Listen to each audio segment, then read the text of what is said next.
The Conjuring 2. Exactly. You know, I still watch horror movies, by the way. Welcome to Think About It Reviews. And like I said, I'm reviewing The Conjuring 2. Now, this is directed by James Wan.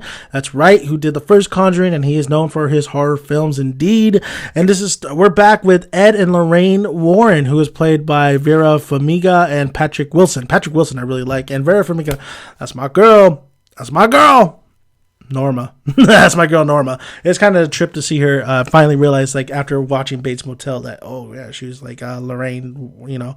But once again, what this film, I liked the first one, but I wasn't a huge fan of it. It never scared me. It had a lot of great visuals. I mean, a lot of great, James Wan is a great storyteller when it comes to horror.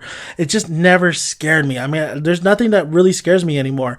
So with The Conjuring 2, I still wasn't looking for something to scare me. I was looking to be more entertained. And actually, I think The Conjuring 2 really delivers that. But there is a lot of people that I talked to who watched The Conjuring 2 or was thinking about watching Conjuring 2, and what puts them off is the fact when I explained that The Conjuring 2 is basically like The Exorcist but of today, and it's basically about somebody being possessed and all that stuff. They really get put off by that stuff. So I'm very, with crosses being put upside down, you see on the trailer and stuff. So I was very that was very surprising from a lot of people who said that to me.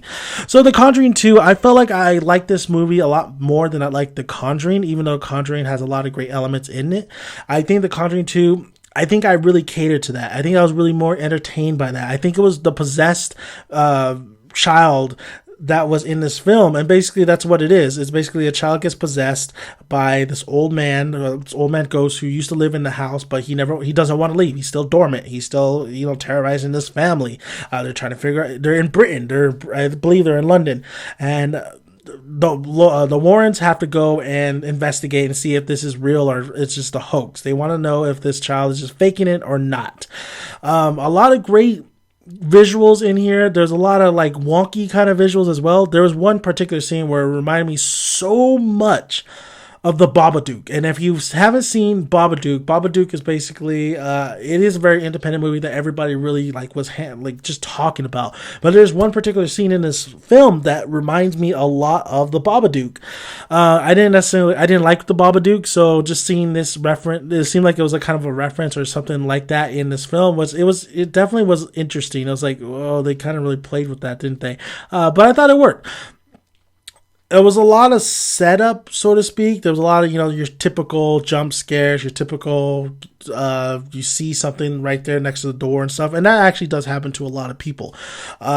So it was really a good setup. And then when the Warrens come in, Lorraine and Ed Warren, when they finally show up, I think it starts getting a little bit more entertaining. I think the child being possessed and a lot of things happening throughout this film. There's one particular scene, I'm not going to ruin it for you guys if you haven't seen it, but there's one particular scene where it has to do with a painting and this drawing that Ed has drew, and Lorraine is like, that bitch, that's scary right there.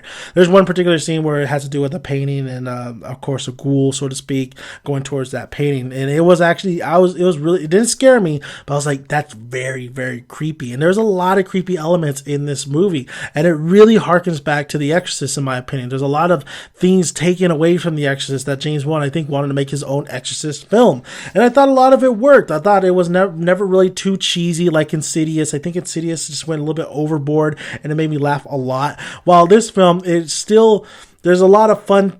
I think James Wan is a master of really this kind of zany, kind of should be funny, make you laugh out loud kind of moments, really plays it so serious that you really are engaged and you really do like a lot of the visuals that he presents. The direction's really great. The acting's really great. I think Lorraine, aka the actress who plays Norma, is really fantastic in this film. I think Patrick Wilson has always been good.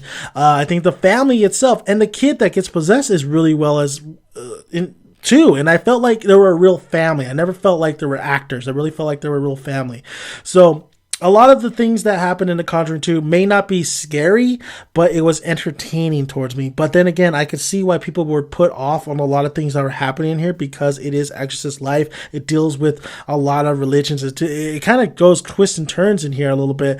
I feel like the ending could have been a little bit better, honestly. But overall, I think The Conjuring 2 was a very entertaining film. I enjoyed it. I liked it actually a little bit more than I liked The Conjuring. I think The Conjuring is a little bit more of a haunted house kind of, not a haunted house, but more definitely of a Amityville horror type aspect of a film in The Conjuring, while The Conjuring 2 was more of an Exorcist type film. So if you like the Exorcist type stuff and you really love the Exorcist, I think this film is for you. I think it's not scary, but it's very entertaining. And just like the Exorcist, after seeing so many times, it's not very scary. But thank you guys for listening. I do recommend you check this out in the theaters if you have time to check it out in theaters, or even it's coming on DVD, so you should check it out on DVD or for rental, because I think it is a pretty good watch. It's a pretty good watch. It's a great date night movie, and it's a lot better than Annabelle, I could tell you that. I hear Annabelle 2 is on its way, but we'll see how that goes. But Annabelle did have a great horror scene that I thought it was kind of creepy and scary. But overall, Conjuring 2, entertain. I recommend. Check it out in theaters if you can. If not, then rent it. And thank you guys for listening. I'm Dan, making that son. You can find all my videos and all my reviews here on the channel. Hit that subscribe button. Just hit it. Just hit that subscribe button. Like the video if you like it. Comment below. And like I always say, guys, grab a chick, grab a seat. Make sure you got some good popcorn to eat. I'll see you at the cinema. Bye, guys.